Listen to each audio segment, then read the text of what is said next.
our viewers a bit about your background Yeah. and history around nicotine. Okay. Well, I came to nicotine rather late in terms of, my advocacy work, because I was involved way back in drugs harm reduction at the height of the HIV/AIDS epidemic. So I was a researcher doing work in the UK on the needle exchange, on methadone, and working with WHO and UN organisations to help promote harm reduction for drugs. So I was, if you like, I'm a card-carrying harm reductionist. I started off as a fairly neutral researcher because I'm a social scientist with a public health interest. So I was kind of more observing and also evaluating, and gradually became converted to drugs harm reduction. And I eventually got fed up with academic life, and I retired, and I went to work for the International Harm Reduction Association, which is an advocacy group which had the main aim to get the UN organisations on side with drugs harm reduction. So to cut a long story short, when I retired from that, I got interested in tobacco harm reduction, and I thought, wow, all this harm reduction work I've done is exactly the same here. It'll be easy sailing because this is a much easier thing than drugs. But it turned out to be rather different. Well, how silly is that to think that, just because it's nicotine, it's going to be easy? I thought it'd be easy because it's about smoking, and everybody wants to see an end to smoking. All my public health colleagues want to see an end to smoking. And there hadn't been the easy fix. Like you could offer people NRT, or you could do lots of things to discourage them from smoking, making it difficult, like you can't smoke here or there, or, all the stigmatization. Interestingly, the only field of public health where you use stigma for people's own benefit, that's bizarre. But, I thought this would be easy because this was suddenly, the alternative safer nicotine products were, obviously to me, the big solution. But when it comes to tobacco, when it comes to smoking, many of my public health colleagues at that time, and still many today, see it through a very different lens. And the lens is, smoking's a big plot by big tobacco.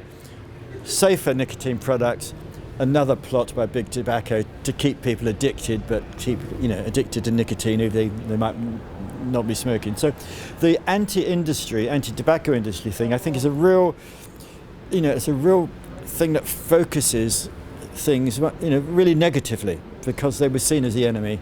And when alternative products came along, people thought, well, this was another tobacco company ploy, disregarding the fact that the early products were not tobacco company products. Right, that's right. I mean, this was an industry that was innovated outside of the tobacco industry. And that's what's fascinating, because here you have like an industry that has public health benefits, which isn't designed to have that, but it came from grassroots activity. If you look back at the history of vaping devices, a few Chinese devices, but then there's the development of mods, people modifying batteries and to make something. Flashlight stuff. Exactly, yeah.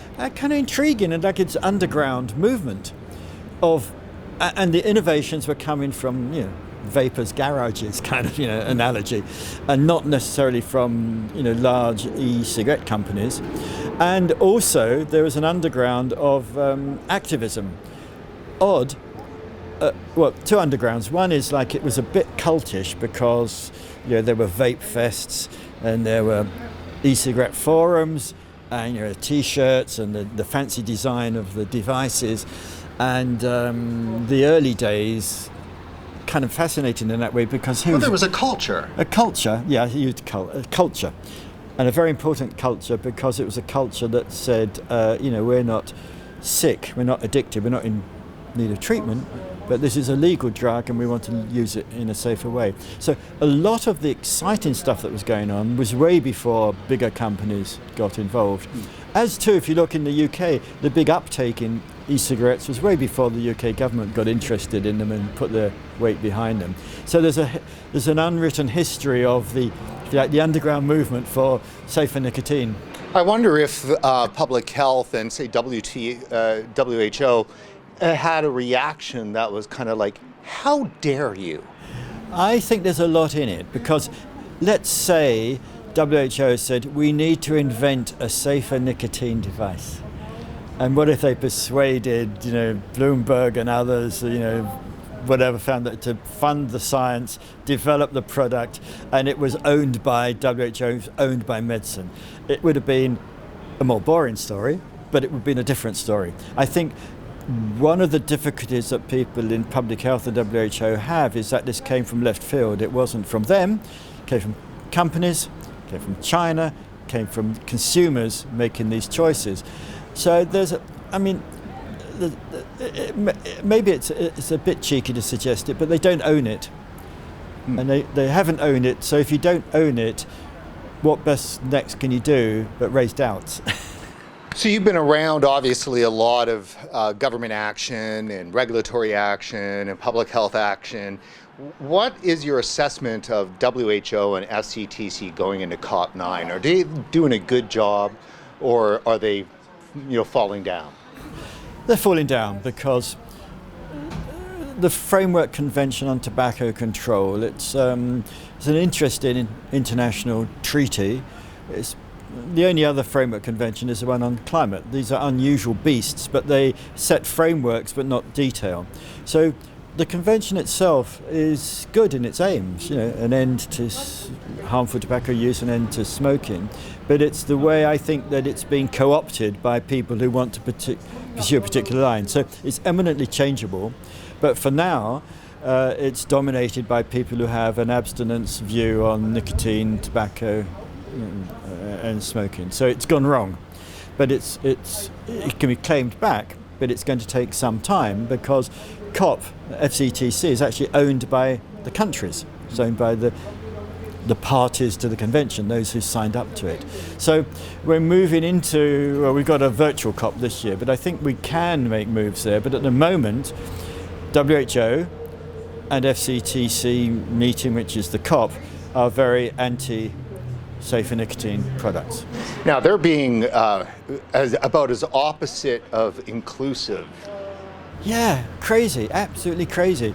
There are two framework conventions. The climate framework, meeting next week, open, inviting people to collaborate. It has a global village, 100 exhibitors. It has 2,500 NGOs who are signed up as observers. Tobacco COP, the Framework Convention on Tobacco Control, a couple of weeks further down the line, only 21 observer organisations, 2,500 for climate, 21. They ban, there's no opportunity for consumer groups, for people affected by this to engage. It's a closed shop, and it doesn't stream, it doesn't make its proceedings visible. And when they had the physical meeting, ritually on the first day, they'd exclude the public and the media. So it's kind of shrouds itself in secrecy in this sort of supposed fear of infiltration by the enemy. It's communism with WHO characteristics. You said it, but yes. Well, on that point, how much of an impact, and I don't want to be too political here, but because these are the countries that are actually as a part of this framework, how much influence does China have over FCTC, and seeing that they're one of the largest tobacco companies is the actual government of China? Well, you hit on one of the quandaries that many of the large groupings, China and India, and there are a dozen countries around the world who have significant stakes in tobacco and cigarette production. And at the same time, they go to COP, where you're meant to have a separation of tobacco production, not to influence the country. So there's a quandary there, yes, certainly. Well, if you read it, I used to these are serious, so I use the word chuckle just only lightly, right? Is that, Canada can't really be in discussion with China because they're a tobacco company. Well, yes, it is bizarre. It is bizarre, and you have to chuckle because some of this is so strange that, yeah. Let me ask you this. Is nicotine as bad as some make it out to be? Nicotine is one of the top 3 drugs globally. Nicotine, caffeine, and alcohol.